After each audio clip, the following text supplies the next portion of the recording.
नमस्कार साथियों आज हम लोग बात करेंगे बिहार जाति आधारित गणना 2022 जिसे मोबाइल ऐप के माध्यम से किया जा रहा है। इसमें कई तरह का प्रश्न है जो अनसुलझे हैं अभी तक, उसी के बारे में आज हम लोग चर्चा करेंगे। विशेष रूप से चर्चा करेंगे कि गोद लिए हुए बच्चे की जाति कैसे तय होगी। इसके बाद दूसरा प्रश्न है सिंगल मदर के बच्चे की जाति कैसे तय होगी।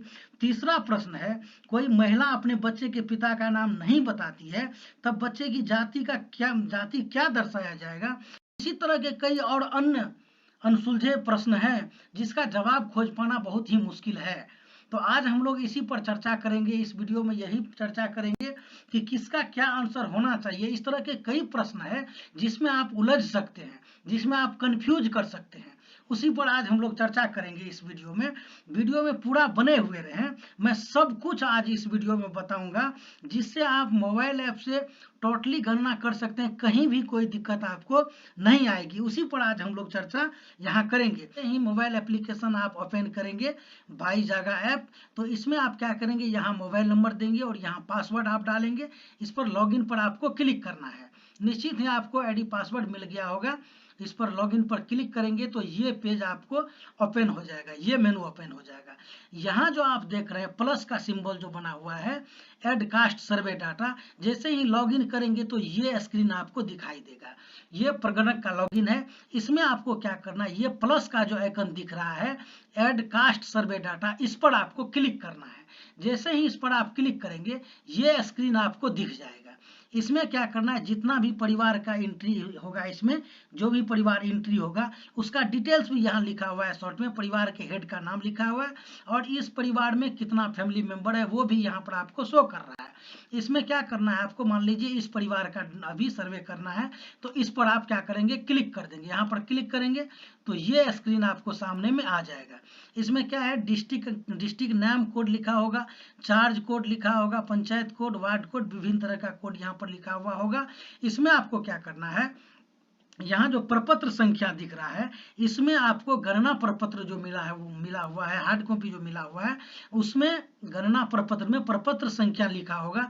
यहाँ आप इंटर भी कर सकते हैं, एंट्री कर सकते हैं, या यहाँ पर क्लिक करके वहाँ बार कोड दिया होगा गणना प्रपत्र पर, उसको स्कैन करेंगे तो यहाँ ऑटोमेटिक जो है वो गणना प्रपत्र का संख्या यहाँ पर ऑटोमेटिक फिलअप हो जाएगा।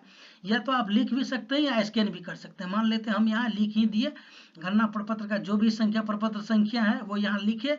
इसके बाद नीचे में आपको क्या करना है, परिवार रह रहा है इस पर ऑटोमेटिक क्लिक होगा ही, इस पर आपको क्या करना है, ऐड फैमिली मेंबर पर क्लिक कर देना है। इस पर जैसे ही आप क्लिक करेंगे ये चीज आपको, ये स्क्रीन आपको शो हो जाएगा। इसमें क्या करना है, यहाँ सीरियल नंबर 1 दिख रहा है। जैसे कि परिवार के हेड का जो भी नाम है मुख्यतः 1 नंबर में लिखा जाना चाहिए तो ठीक रहेगा। आपको ऐसे लिखने के लिए इसका कोई नियम नहीं है कि 1 नंबर में ही लिखा जाएगा, लेकिन 1 नंबर में फैमिली हेड का नाम लिखना ठीक रहेगा। मान लेते हैं फैमिली हेड का नाम यहाँ पर हम फुल, यहाँ लिखा हुआ है full name of family member, यहाँ उसके परिवार के मुखिया का पूरा नाम लिख देंगे। 2 नंबर में आपको यहाँ पर उसके पिता का नाम लिख देना है, या अगर यहाँ महिला है फैमिली हेड में तो उसके हस्बैंड का नाम यहाँ पर लिख देना। ठीक है, यहाँ रहते हैं इस पर सेलेक्ट करेंगे, अगर यहाँ रहते हैं तो, यहाँ नहीं रहते हैं तो उसके लिए अलग कोड है। यहाँ पर ये रहते हैं, ठीक है। 3 नंबर में यहाँ से आपको कोड स्टार्ट हो जाता है। 3 नंबर में अगर ये प्रधान है, प्रधान का एंट्री किए हैं, स्वयं इसका एंट्री किए हैं तो इसके लिए कोड 1 है। पति पत्नी के लिए कोड 2 है और पुत्र या पुत्री के लिए कोड 3 है। इसी तरह से विभिन्न तरह का कोड इसमें दिया हुआ है। तो चलिए ये प्रधान है, इसके लिए कोड 1 है। यहाँ 1 को सेलेक्ट किए, यहाँ पर इसका उम्र लिख दिए। ये अगर प्रधान है तो इसके अनुसार इसका जो आधार कार्ड होगा उससे देख करके आप इसका एज लिखेंगे तो ठीक रहेगा। और यहाँ पर जो भी इसका जेंडर होगा वो जेंडर को सेलेक्ट करना है कोड के साथ। मान लीजिए अगर यहाँ पर परिवार के हेड का नाम दिए हैं, ठीक है, तो परिवार के हेड का नाम दिए हैं तो हेड में जिसका नाम है उसका जो भी जेंडर हो यहाँ पर सेलेक्ट करना है। मैरिटल स्टेटस क्या है वो यहाँ पर सेलेक्ट करना है। शादीशुदा हैं, अगर अविवाहित है तो उसके लिए कोड 1 है, वर्तमान में शादीशुदा है उसके लिए कोड 2 है, और विधवा विधुर है उसके लिए कोड 3 है। विभिन्न तरह का कोड इसमें दिया गया है। ठीक है, जो भी स्थिति होगा यहाँ पर उसको क्या करेंगे, सेलेक्ट कर लेंगे। इसके बाद क्या करेंगे, इसके बाद आपको ये आएगा रिलीजन का। रिलीजन आपको यहाँ से सेलेक्ट कर लेना। हिंदू के लिए 01 है, इस्लाम के लिए 02 कोड है। जो भी और भी इसमें है रिलीजन, वो आपको अपने अनुसार से सेलेक्ट कर लेना है, जो होगा उसको सेलेक्ट कर लेना है। ठीक है, यहाँ पर अस्थायी प्रवासीय स्थिति, चलिए यही अस्थायी प्रवासीय स्थिति के बारे में हम लोग शुरू में ही चर्चा किए हैं। अगर बिहार में ही सभी आदमी रह रहे हैं, एक ही जगह रह रहे हैं, तो कोड 1 होगा। अगर एक के अलावा कुछ और होता है तो वीडियो कॉल के माध्यम से उससे बात कर लेंगे, जो भी स्थिति होगा वो बता करके यहाँ पर एंट्री करेंगे। ठीक है, 13 नंबर में ये प्रश्न आपको दिखाई देगा, प्रपत्र में कंप्यूटर लैपटॉप है कि नहीं है। अगर है, इंटरनेट के साथ है तो 1 है, इसी तरह का कोड दिया हुआ है। कंप्यूटर लैपटॉप नहीं है तो उसके लिए कोड 3 होगा। ये आपको देखना है, जो भी स्थिति सही स्थिति होगा वो आपको दर्ज करना है। यहाँ पर मोटर गाड़ी किस टाइप का गाड़ी है या नहीं है, मोटरसाइकिल के लिए कोड 01 है। 2 पहिया के लिए विभिन्न तरह का कोड दिया गया। अगर किसी तरह का गाड़ी नहीं है तो उसके लिए कोड 06 है। यहाँ पर आपको क्या करना है, जाति का नाम एवं कोड यहाँ पर आपको सेलेक्ट करना है। तो जाति का नाम और कोड सेलेक्ट करने के लिए जैसे ही ड्रॉप डाउन मेनू इस पर आप क्लिक करेंगे तो जो भी वहां पर एंट्री होगा सभी आपको यहाँ पर शो हो जाएगा। मान लेते हैं यहाँ पर ये अगर यादव है तो यादव के लिए कोड आप डायरेक्ट भी यहाँ से कोड लिख सकते हैं। 165 नंबर कोड दिया गया है यादव कास्ट के लिए, तो वहाँ एंट्री करके भी आप डायरेक्ट उसको सेलेक्ट कर सकते हैं, या स्क्रॉल करके भी ड्रॉप डाउन मेनू से आप सेलेक्ट कर सकते हैं। ठीक है, यहाँ पर शैक्षणिक योग्यता भरना है। इसके बाद शैक्षणिक योग्यता में क्या है, और जो निरक्षर है, जिसको अक्षर की पहचान नहीं है, उसके लिए कोड 00 है। और उसके बाद जो भी एजुकेटेड है उसके लिए अलग अलग कोड है। जैसे कोई 1 क्लास तक पढ़े हुए हैं तो उसके लिए कोड 1 है, और कोई 10वां तक पढ़े हुए हैं तो 10, कोई 12वीं तक पढ़े हुए हैं तो 12, और इसी तरह से विभिन्न तरह का कोड इसके लिए क्लियर किया गया है। ठीक है, पेशा में आपको आ जाना है। जो भी स्थिति यहाँ होगा इसका, जिसका नाम हम लिख रहे हैं, उसका पेशा यहाँ पर आपको सेलेक्ट कर लेना है। इसके पेशा के बारे में भी हम लोग आगे चर्चा करेंगे, ये महत्वपूर्ण है। इसके बारे में हम चर्चा करेंगे। जो भी पेशा होगा, मान लीजिए फैमिली हेड है, मजदूर है, या कृषक है, काश्तकार है, जो भी है, मिस्त्री है, उसको सेलेक्ट, जो भी होगा उसको सेलेक्ट कर लेना है। गृहिणी होगा, गृहिणी के लिए कोड है आपको, गृहिणी के लिए कोड है 14, विद्यार्थी के लिए कोड है 13, और अन्य के लिए या कुछ नहीं के लिए जो है सो कोड है आपको 15। उस पर बाद में चर्चा करेंगे, ये जरूरी चीज है पेशा वाला, इस पर चर्चा करेंगे। इसके बाद आवासीय स्थिति, आवासीय स्थिति में भी जो है सो आपको क्या करना है, यहाँ पर सेलेक्ट कर लेना है किस तरह के घर में ये रह रहे हैं, नहीं रह रहे हैं।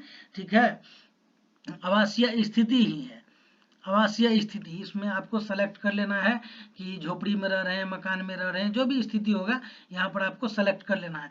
एग्रीकल्चर भूमि, इसके पास जो है इनके नाम से, जिनका एंट्री कर रहे हैं इनके नाम से एग्रीकल्चर भूमि कितना अगर है तो कितना है, डेसिमल में आपको यहाँ पर सेलेक्ट करना है कि 50 डेसिमल के लिए इतना है। कोड सब के लिए अलग अलग यहाँ निर्धारित किया गया है, वो आपको यहाँ से देख करके सेलेक्ट कर लेना है, पूछ करके जानकारी लेकर के यहाँ से आपको सेलेक्ट करना है। आवासीय भूमि का भी वही स्थिति, कितना आवासीय भूमि है, कितना दूर में घर बना करके रह रहे हैं, इस पर भी विशेष चर्चा करेंगे कि आवासीय भूमि की में किसको गिनती करेंगे, कृषि भूमि में किसको गिनती करेंगे, उस पर भी आगे चर्चा करेंगे। इसके बाद जो है आपको यहाँ पर सभी स्रोतों से मासिक आय कितना है, तो मासिक आय कितना है उस पर भी बात करेंगे। 0 से 6000 तक के लिए शायद कोड 1 है, और उससे 6000 से 10000 तक के लिए कोड है 02, और इसी तरह से विभिन्न तरह का कोड है। लेकिन यहाँ पर आपको ये भी ध्यान रखना है, जो इनकम कर रहे हैं, जो कमा रहे हैं, जिसका इनकम का सोर्स है उसमें ही ये देंगे। मान लीजिए अगर किसी को दिया है कि वो गृहिणी है, तो गृहिणी में यहाँ पर उसको वो सेलेक्ट नहीं करना है, यहाँ पर आपको 8 सेलेक्ट करना है। जैसे बच्चा हो गया, वृद्ध हो गया और गृहिणी हो गया, ये सब तो नहीं कमा रहे हैं, तो इसके लिए कोड अलग है, कोड है 8, तो उसको सेलेक्ट करना है।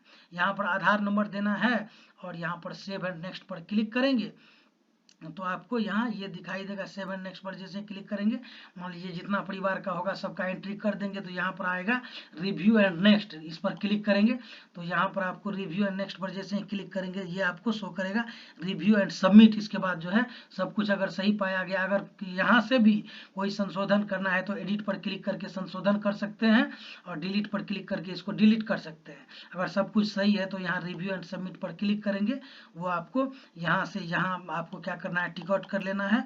यहाँ टिक करेंगे, यस पर क्लिक करेंगे, सबमिट नाउ पर क्लिक करेंगे, इसके बाद यहाँ यस कंफर्म पर क्लिक कर देंगे। यहाँ पर ये आपको कंफर्मेशन मैसेज आ रहा है कि once you submitted you can't add edit or delete them. एक बार इसको अगर आप यस कंफर्म कर देंगे तो इसके बाद आप इस परिवार के डिटेल्स में किसी तरह का संशोधन नहीं कर सकते हैं। तो यहाँ हो गया, यहाँ से एक परिवार का जैसे ही आप डाटा सबमिट कर देंगे तो इसमें आपको यहाँ पर जो दिखा रहा है टोटल 64, यहाँ नॉट फील्ड 64 दिखा रहा है। जैसे ही सबमिट हो जाएगा तो वो आपको यहाँ पर सबमिटेड में शो कर जाएगा। इसी तरह से विभिन्न परिवार का कर लेना है। इसमें और एक चीज चर्चा करते हैं हम लोग, जो चर्चा ये करेंगे, यहाँ देख लीजिए, पहले इस पर चर्चा कर लेते हैं। जैसे हम बात किए कि विद्यार्थी की श्रेणी में वैसे व्यक्ति को रखा जाएगा जिसके लिए कोड 13 है। विद्यार्थी की श्रेणी में वैसे व्यक्ति को रखा जाएगा जो किसी भी माध्यम से पूर्णकालीन, अंशकालीन, दूरस्थ शिक्षा आदि से विद्या का अर्जन कर रहा हो। यदि विद्या अर्जन के अतिरिक्त कोई अंशकालीन कार्य करता हो तो भी उन्हें विद्यार्थी की मूल श्रेणी में ही रखा जाएगा। और इसके बाद देखिए, गृहिणी की श्रेणी में वैसे व्यक्ति को रखा जाएगा जो गृह संबंधित कार्यों का मुख्य रूप से संपादन करते हो। यदि उनके द्वारा आंशिक मौसमी रूप से परिवार के अन्य सामूहिक कार्य में भी श्रम किया जाता है तब भी उनके मूल कार्य के आधार पर उन्हें गृहिणी की श्रेणी में ही रखा जाएगा। यदि किसी महिला के द्वारा किसी भी प्रकार के नियोजन के अधीन नौकरी की जा रही है तो उन्हें उपरोक्त में अंकित श्रेणी में गिना जाएगा। यदि किसी महिला के द्वारा किसी प्रकार का व्यवसाय या मजदूरी की जाती है तो उन्हें भी उस श्रेणी के अधीन अंकित किया जाएगा।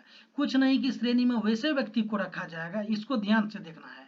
कुछ नहीं की श्रेणी में वैसे व्यक्ति को रखा जाएगा जो शारीरिक, मानसिक, तकनीकी, कौशल एवं आयु के दृष्टिकोण से योग्य एवं सक्षम हो और काम की तलाश में हो, लगातार काम की तलाश में लगा हुआ हो, फिर भी पिछले 4 सप्ताह में किसी भी दिन या किसी भी समय के लिए पूर्ण या आंशिक रूप से कार्य नहीं मिला हो। इस श्रेणी में किसी व्यक्ति को रखने के पूर्व प्रगणक एवं पर्यवेक्षक द्वारा उपरोक्त सभी बिंदुओं पर तथ्यपरक जानकारी ले ली जाएगी। इसके बाद इसमें जो है तो आपको 10 नंबर में जो है प्रश्न नंबर 10 में ये गणना प्रपत्र में जो 10 नंबर का क्वेश्चन आपके पास आएगा उसमें ये विकल्प आपको कार्यकलाप में जो 15 नंबर होगा उसके लिए ये विशेष है।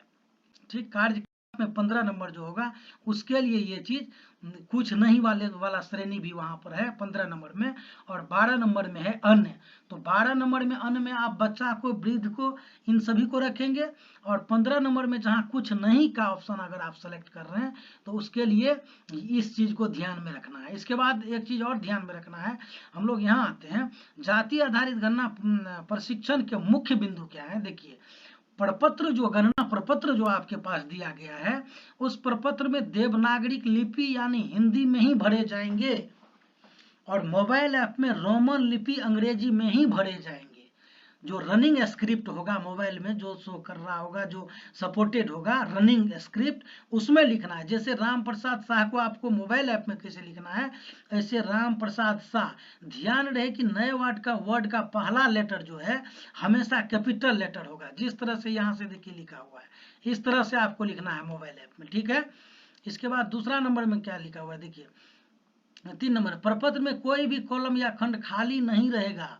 इस पर भी ध्यान रखना है। उसमें कोड भरा जाना है या जो भी नाम भरा जाना है कोड भरा जाना है, लेकिन कोई भी खाली नहीं रहेगा।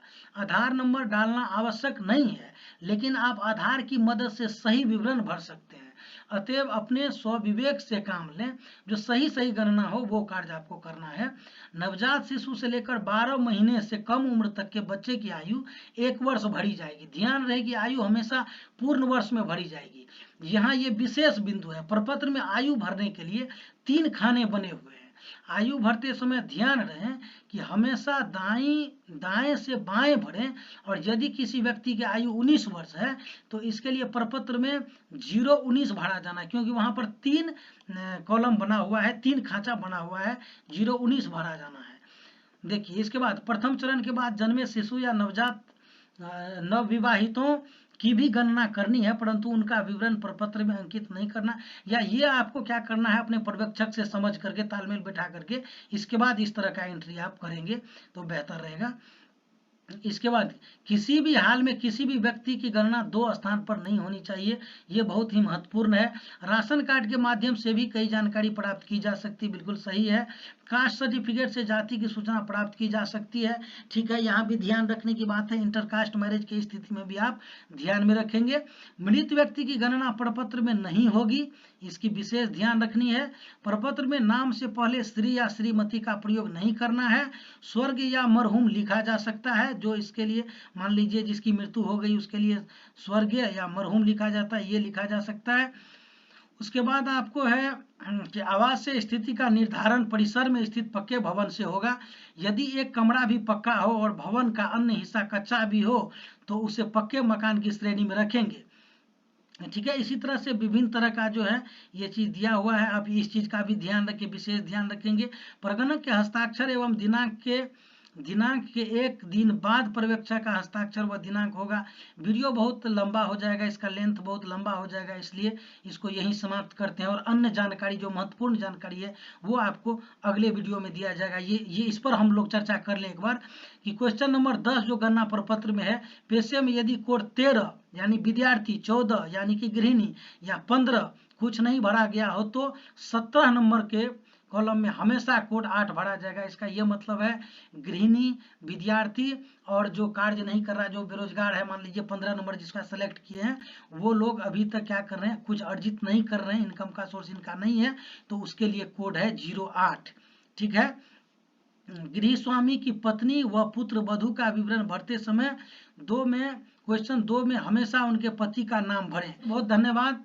इसके बाद जो है जो भी कुछ महत्वपूर्ण चीजें अभी भी रह गया है वो हम आपको अगले वीडियो में दिखाएंगे। हमारे चैनल को देखने के लिए, इसी तरह का वीडियो और देखने के लिए हमारे चैनल को सब्सक्राइब करिए। वीडियो अच्छा लगे तो लाइक करिए। बहुत बहुत धन्यवाद।